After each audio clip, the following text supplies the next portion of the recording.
Students, so far we have seen the normal Zeeman effect, the classical explanation of the same, and the quantum mechanical explanation.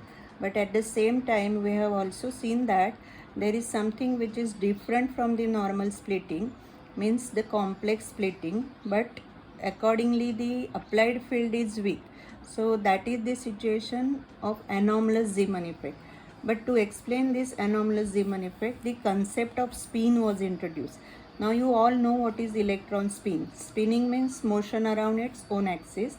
But whenever we consider any atom or the particle like electron moving around the nucleus, we have to consider the simultaneous motion of that particle, like simultaneous orbital motion and spin motion, and therefore their corresponding numbers, that is the quantum numbers, also are affected because of these two types. So in the view of the spin of electron, the total angular momentum which we earlier consider as L will be considered as L plus S because of this simultaneous motion.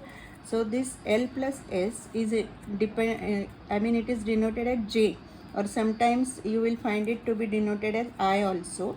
So this J or I, which is the total angular momentum, and it is the summation of the orbital momentum and spin momentum. Now this J and its Z component, that is JZ, are similar to all the L and S types. Means we have already derived the terms for L, S and J also. Not only that, but we have considered the aspects of magnetic dipole moment due to orbital motion, that is mu L, mu S.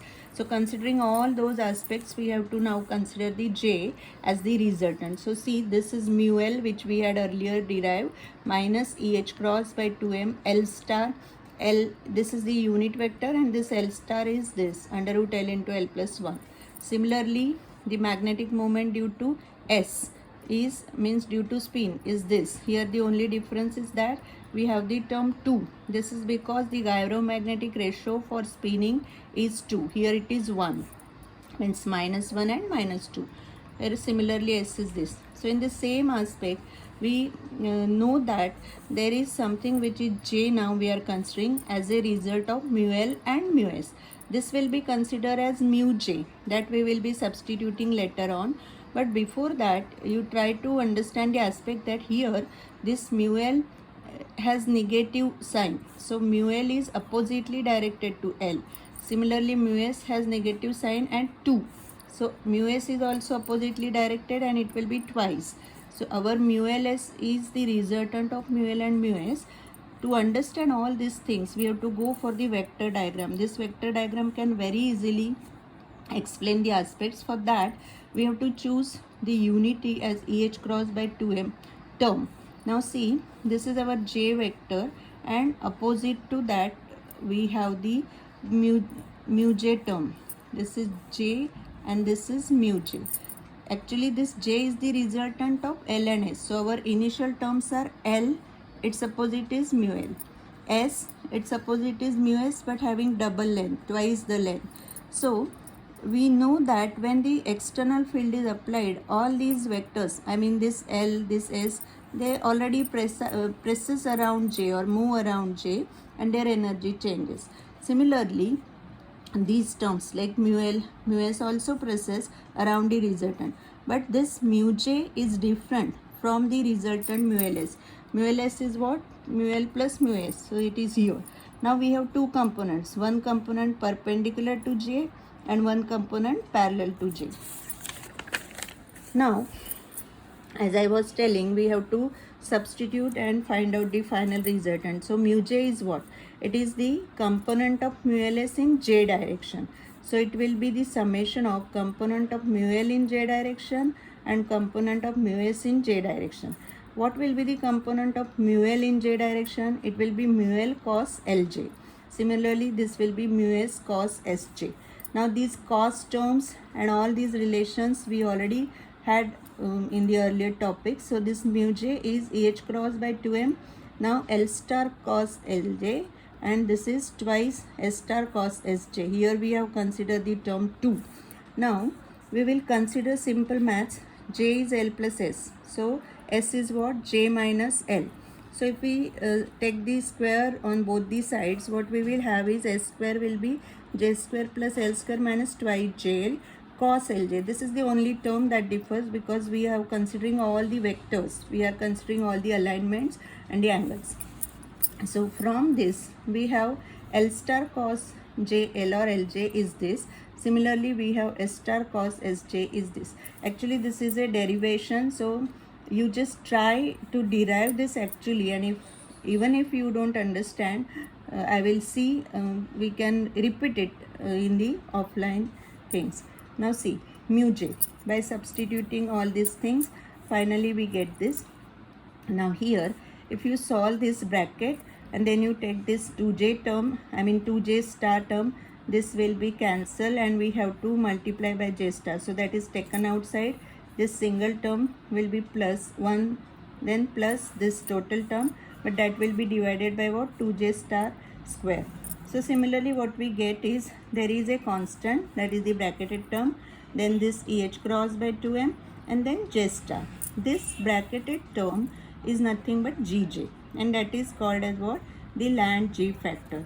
So this Land G factor, when we will consider in terms of all the unit vectors and all, gj will be expressed like this: mu j upon mu b upon j star. So j star is what? J star is j upon h cross, because this is the unit vector. So you can say that gj is mu j upon mu b upon j upon j star. So it can be defined similarly. It is defined as the ratio of magnetic moment in terms of Bohr magneton to the in the units of Bohr magneton to the angular momentum, that is j, total angular momentum, in units of h cross. And similarly we have independent orbital term, independent spin term, and finally the j, that is the resultant term. Now see here the term gj minus gj, this is also minus because the direction is opposite. Now all these things are valid for the elements which obey the LS coupling, and it will be different. The gj term will be different for those which obey the jj coupling. And corresponding to all these factors, we have to know that there are some restrictions on the S thing. S means spin. So we cannot have the transition randomly. There is the rule like your delta S should be 0. Means it can be the transition from 1 to 1 or 0 to 0. It cannot be another thing. Similarly, now we have to see the last topic from this unit 2, that is the anomalous Zeeman effect. I already told you that anomalous Zeeman effect is nothing but the complex splitting. Here you won't get only the triplet in the magnetic field presence. So here we can very easily understand that when the field is applied, J, that is the resultant, it undergoes the Larmor precession about the direction of B, and the complex splitting is observed. This splitting can have the lines or the terms more than 3, means 4 or more than 4 also components. And here it is the terms which are not independent, we have to consider the j term also. So see, this is the resultant term. Similar aspect is studied over here as that of the normal Zeeman effect, that whenever the magnetic field is applied, the energy changes, that is E magnetic. E magnetic has the same equation, mu dot B or mu j dot B. Here the only difference is that instead of the earlier terms we have considered j. So we can substitute this mu j. By substituting this, finally we get this new term, that is mj. Earlier we had the terms like ml, ms, all those quantum numbers, but now we get mj. Now here the term L, that is EH cross B by 2m, is a constant obviously, and it is called as Lorentz unit. It is the important thing. Now see the only difference, that earlier in case of the normal Zeeman effect, we have seen that the things are independent of actual value of L, but here what happens is j, for same j value the gj will be different, and that depends on this ls combination. So this is the important aspect, that in the Zeeman the splitting of the Zeeman levels is same irrespective of the value of L. So either it is dependent or it is independent. That goes according to the normal or the anomalous Zeeman effect. So only thing that we can summarize for the concept of anomalous Zeeman effect is that it is the complex splitting of spectral lines in the presence of weak magnetic field. So we will continue with the next unit, whether third or fourth, depending on the situations after Diwali. Thank you.